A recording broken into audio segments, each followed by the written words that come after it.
Ladies and gentlemen, thank you for the invitation here. And I want to, in my talk, I want to tell you something about non-human intelligence and how to classify our situation looking on Earth and on the other side looking at non-human intelligence. Could we classify that on a legal base? I'm a lawyer. I'm working in Berlin, and I try to tell you something about legal aspects of contact or potential contact or no contact. So I will show you that our status on Earth is in relation to non-human intelligence a condominium. That doesn't mean it's an apartment.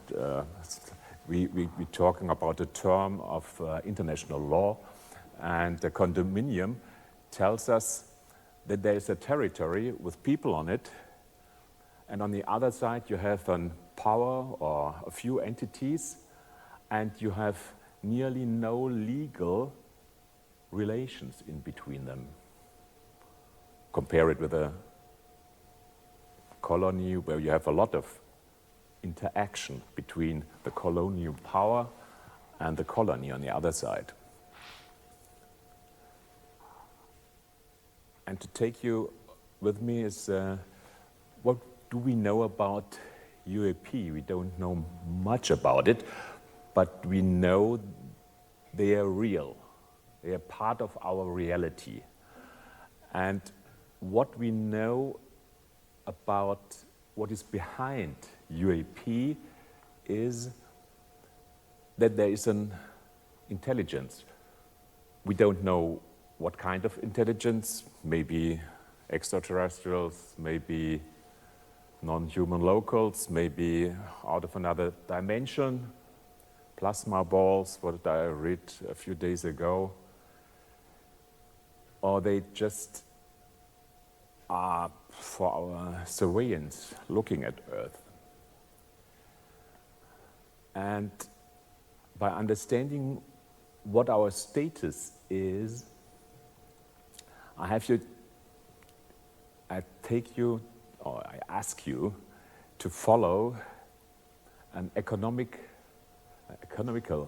way of thinking about what would happen if NHI would come here and open their archives, and we take that chance, only economically, no religion, no philosophical aspects.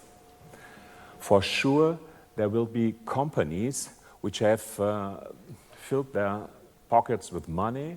They get the chance of setting things in power what they find in these archives. You need a lot of money, you need a lot of research, and then you can put maybe a car up to flying by anti-gravity, whatever, and there are only a few companies which get this chance and setting these informations into reality. And these companies, they are located in only a few countries, for example, in Germany or Europe or United States, maybe China, Japan. And what is sure is, if these chances were taken, a lot of money, a lot of economical power would explode in that countries where the information was set up in economical chances. And you have on the other side a lot of countries which are underdeveloped. They don't get that chance. They have not the money and not the research capacities to implement all the information they could get out of non-human intelligence if they would let us look into their archives. And in the result, there will be a destabilization of countries which fall behind. And if they have no taxes at all, because their companies don't get any money out of their products anymore, we have broken states and we have civil wars, and we have at the end also, I assume, wars in between high developed countries on the one side and underdeveloped on the other. So it's an economical aspect. Now assume, I'll take you on a legal argument why non-human intelligence wouldn't get into contact with us, with information, exchange of information, and letting us look in their archives. It's a legal argument according to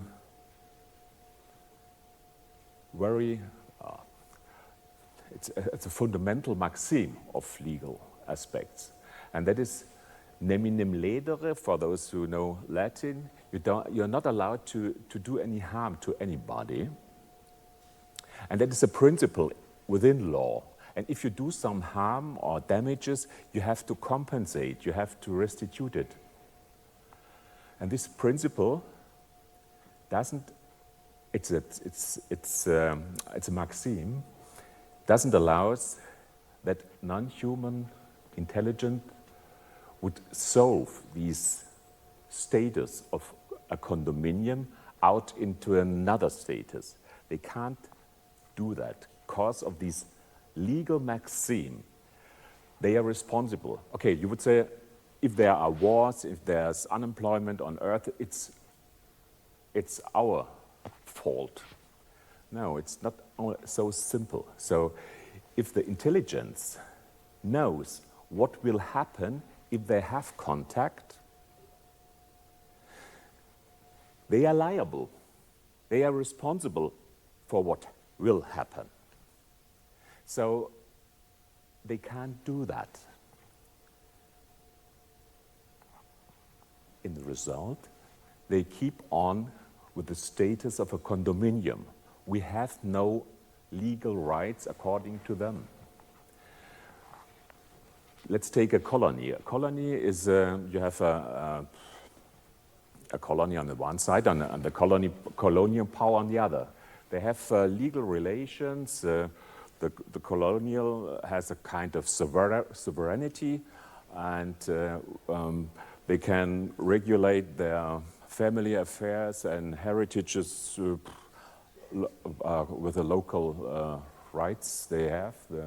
And the colonial power only insists to accept the economical laws, how to make profit and to exploit this colony. So we have a lot of legal relations within a colonial status and typical exploit. I try to exploit this colony. And let's have a look at the protectorate. You can have a protectorate where the one entity, a sovereign country, says, okay, you're the protector and you help us with our foreign policy, with military and economically stuff. And so you have a lot of regulations, and let's say Monaco, for example, they addressed it to France. You have a lot of regulations and legal aspects. We have no relevant legal. We can't sue at the courts of non-human intelligence. We can't take any legal action. So we have to accept that there is a distance, and they have to keep that distance because of this fundamental moment. They are not allowed to cause damage, because we damage each other if they open their archives. So could be a chance of resolving that, of abolishing this situation of being a condominium? Yes, there is a chance. We have to anticipate what a condominium just means. The politicians have to accept this and discuss that. And by accepting what a condominium is, we have to improve politics. And what kind of just economical aspect, financial aspect we have to implement? Let's go back to my economical argument. If you have within a country a few companies which have exploding chances by this information and get new products, and prosperity in a part of a country is nearly up high, and what does the country or this state does? They raise their taxes to get the money to those who are left behind within a country. But that is not function on a global scale. We don't have instruments to organize that. For sure, the chance of resolving this status of a condominium needs to implement on an international base such instruments that money would be spread out over those countries which were left behind if the contact happens. And we for sure need the second aspect, the military aspect, so how to organize our military that they don't get new weapons and starting wars on the earth, or get in a danger or are dangerous for non-human intelligence. These aspects I told you there's no difference in between what kind of intelligence it may be. Maybe it's a galactic club and it's more extraterrestrial than out of another dimension. It's all nearly the same. And yeah, I brought no slides here, but I'm a little bit antique. I got a paper and there's written what I said. So in a break in an hour, I bring the paper out to you so you can read what I said. So if you have some questions, just ask them.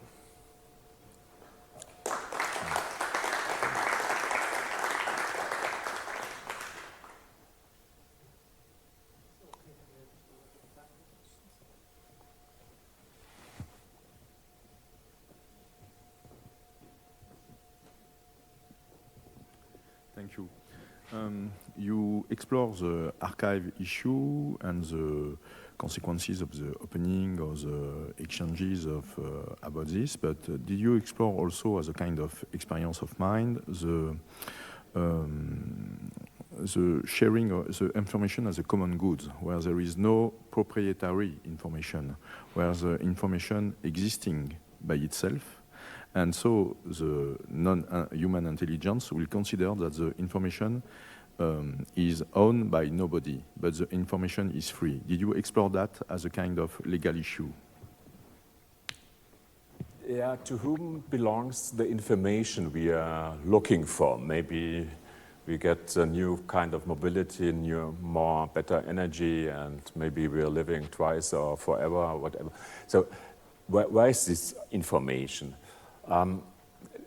I don't know where this information is, but I assume this kind of intelligence or one of those intelligences have information which we could use, and maybe we have to do a lot of research to find out. Of course, if I give an iPhone to a Roman 2,000 years ago, even if I gave all information, they couldn't develop it to implement what is necessary for making phone calls, because you need a industry and capital and a lot of money to implement it. Yeah, but for sure I don't know whether or whom we should address it. But it doesn't. It's not necessary to know it, because we know the result. The condominium, no information, distance. Nudging is okay, showing one UFO or giving some hints, or a researcher having a dream or whatever. Yeah, your assumptions are extremely interesting, but I want to dive a little bit into the concepts that those assumptions depend on. You mentioned the concept of responsibility and value. I mean, responsibility, or the assumption that you have is that they would feel responsible if they intervene, knowing the consequences about it. I mean, that depends already on the values they would have, right? And our values already are so volatile and so dynamic within the past, decades. We flip them over and over. Only talking about, racism or all these civil wars and the wars that are going on right now. They're not really pointing towards inequality that the human race considers itself. But I just want to say, responsibility depends on values. You apply moral compass already, and that is a huge assumption that I don't necessarily. Yeah, thank you for the question or for the comment. Maybe you know Ernst Fasan. He was a lawyer in Austria, and he is already dead, but he was thinking about meta law. He was thinking about main rules which should develop or which regulate a peaceful understanding in between different races from within space. And the first rule he implemented, he says, no race is allowed to do another race any harm. And second rule, to keep a peaceful understanding, second rule, if there's done any harm or damage, you have to compensate, you have to restitute it. It's a principle. So therefore I say, okay, it's a maxim, and maybe it's the argument they have no legal thinking, there is no right, but if there are more, maybe they are all thinking the same, so you don't need any right. If you think all the same and have only one conscience, then there is no different. By being individuals, you need law to keep us together and to make, and maybe they don't need it, but if there are two entities, different entities, and both have no individual thinking.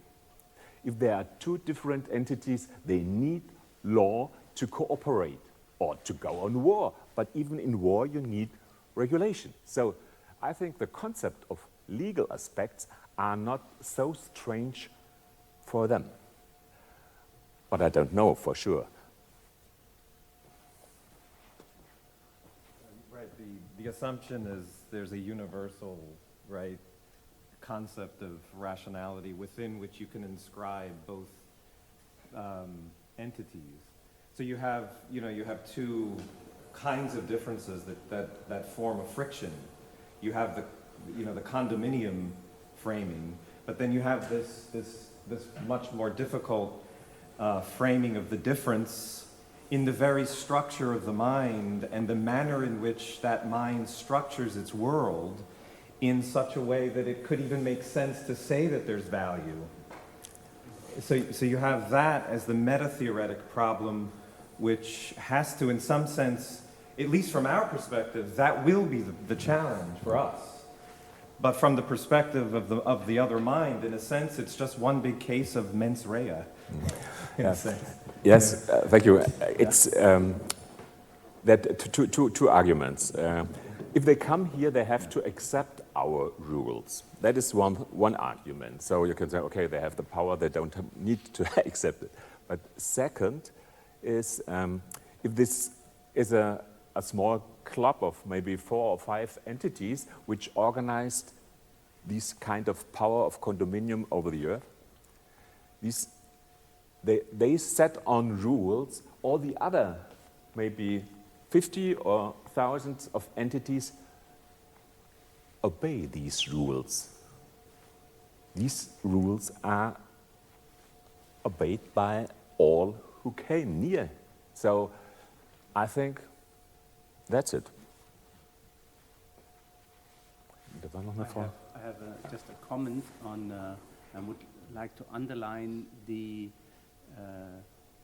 how current all your thoughts are, but for us non-law people, it might sound like just thought games, but I want to stress that at the moment we see these things playing out, especially in the United States, where big companies do support some groups who claim that they can bring down, for example, UAPs with whatever dog whistles and whatever things. But it is actually true that there is there's big money involved, and it shows that questions arise like who owns that knowledge that comes out of these projects if they are successful. And so I'm very thankful for you to bring this up and into an argument and debate. Yeah, thank you.